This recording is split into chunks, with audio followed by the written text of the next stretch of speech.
नमस्कार, सुदीप्त नाम है मेरा और आप देख रहे हैं द लोकतंत्र। जब पूरी दुनिया में लोकतंत्र की धूम मची हुई थी, पूरी दुनिया लोकतंत्र की हिमायती हो चुकी थी, तो जंगल में भी जानवरों ने आवाज उठाई कि अब चुनाव के आधार पर जंगल में राजा चुना जाएगा। बात सही भी थी। अब चूंकि जंगल में बंदर की आबादी ज्यादा थी और ऐसे में लोकतांत्रिक व्यवस्था से चुनाव की आवाज उठी, तो आबादी के आधार पर बंदर चुनाव जीत गया। चूंकि जंगल में पूरी आबादी में 70% सिर्फ बंदरों की आबादी थी, इसलिए बंदर जंगल का राजा बन गया। लोकतंत्र की जीत हुई थी और अब लोगों को न तो शेर का खौफ रहा और न ही हाथी का। अब जानवर अपनी शिकायत बंदर के पास ले जाने लगे, लेकिन अजीब स्थिति यह हुई कि शिकायत सुनने के बाद बंदर एक पेड़ से दूसरे पेड़ तक उछल कूद करता, कभी पेड़ से नीचे उतरता, फिर पेड़ पे चढ़ जाता और एक पेड़ से दूसरे पेड़ पर लगातार उछल कूद मचाता रहता। जंगल की दुर्दशा बढ़ती जा रही थी, क्योंकि मुद्दे सुलझाने की बजाय बंदर केवल कूदता रहता था। सभी जानवर इकट्ठा होकर बंदर के पास पहुंचे और कहा कि महाराज, जंगल की स्थिति बद से बदतर हो गई है। आपके पास जब कोई शिकायत लेकर आता है तो आप कुछ करते नहीं है, सिर्फ इस पेड़ से उस पेड़ पर गुलाटी मारते रहते हैं। बंदर ने उनकी बात गंभीरता से सुनी, फिर बोला, मेरी कोशिशों में अगर आपको कोई कमी हो तो आप मुझे बेशक दोषी ठहरा सकते हैं, लेकिन मैं अपनी तरफ से बहुत ईमानदारी से पूरा प्रयास कर रहा हूं कि मुद्दे सुलझाए जाएं। मैं बहुत भागदौड़ भी कर रहा हूं और एक राजा होने के दायित्व से जो मुझे करना चाहिए वह मैं सब कुछ कर रहा हूं। मैं बहुत मेहनत से आपके काम को अंजाम देने की कोशिश करता हूं। मेरी कोशिशें कामयाब नहीं हो पा रही हैं, तो बताइए इसमें मैं क्या कर सकता हूं। खैर, बात भारत में कोरोना संक्रमण के लगातार बढ़ रहे मामलों से शुरू करते हैं। कहानी आप याद रखिएगा। स्वास्थ्य मंत्रालय के मुताबिक 13 जून की सुबह तक संक्रमण का आंकड़ा 3 लाख के पार कर चुका है। पिछले 24 घंटे में सबसे ज्यादा 11,458 मामले देश के सामने आए हैं। वही 386 लोगों की मौत भी हो चुकी है।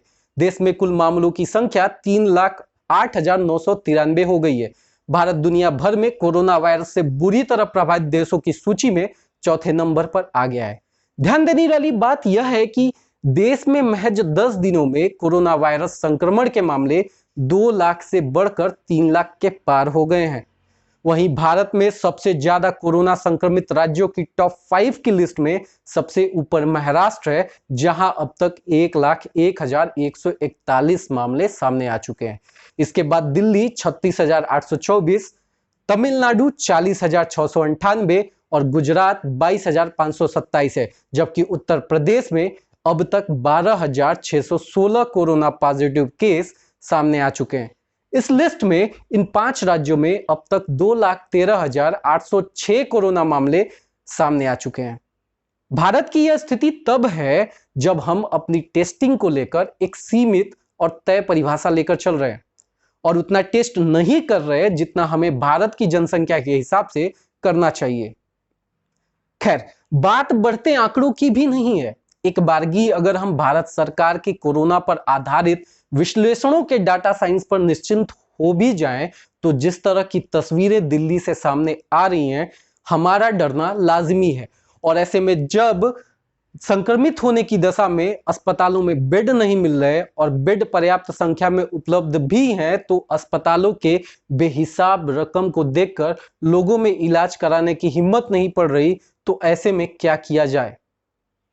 सुप्रीम कोर्ट ने कोरोना वायरस के मरीजों को लेकर शुक्रवार को स्वतः संज्ञान लेते हुए 4 राज्यों से जवाब मांगा है। उन राज्यों में से महाराष्ट्र, पश्चिम बंगाल, तमिलनाडु और दिल्ली शामिल है। जस्टिस कौल ने दिल्ली को लेकर कहा कि यहां टेस्ट बहुत कम हो रहा है। सुप्रीम कोर्ट ने कहा कि मीडिया रिपोर्टों में अस्पताल में शवों की जो हालत है वह भयावह है। इस बेंच ने कहा कि वेटिंग एरिया में भी शवों को रखा जा रहा है और यह बात बताती है कि दिल्ली में स्थिति कितनी खराब है।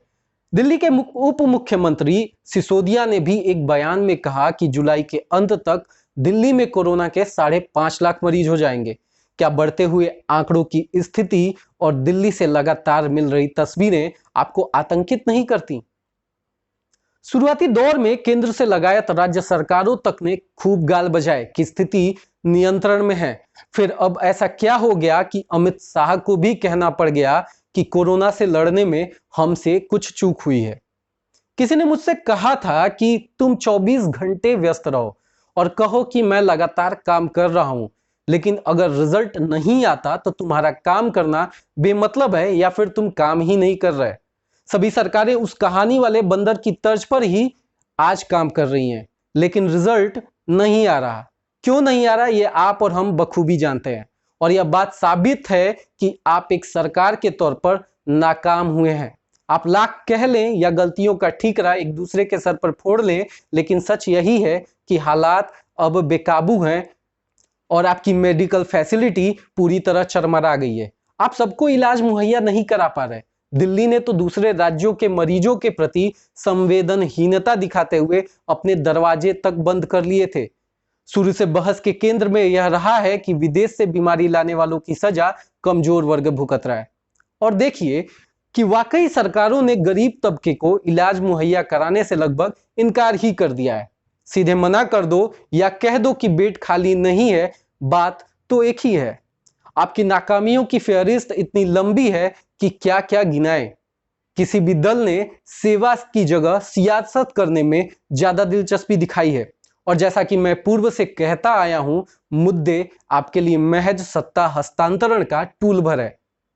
आपकी दिलचस्पी उसे सुधारने में बिल्कुल नहीं है। कभी कभी मैं सोचता हूं कि लोकतंत्र के हिस्से में हर वक्त सिर्फ छला जाना ही लिखा है। कब तक सत्ता के लिए भारत और भारतीयता शब्दों की चतुरता से छली जाती रहेगी?